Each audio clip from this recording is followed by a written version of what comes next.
Hello friends, today's word is incremental lines of von Ebner. Incremental lines of von Ebner.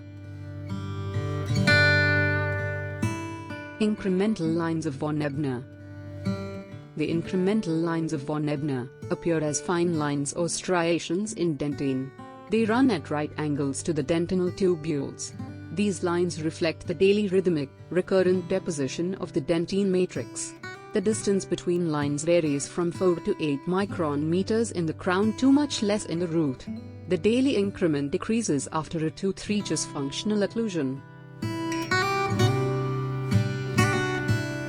Please like, share and subscribe to the channel. Thanks for watching and keep learning.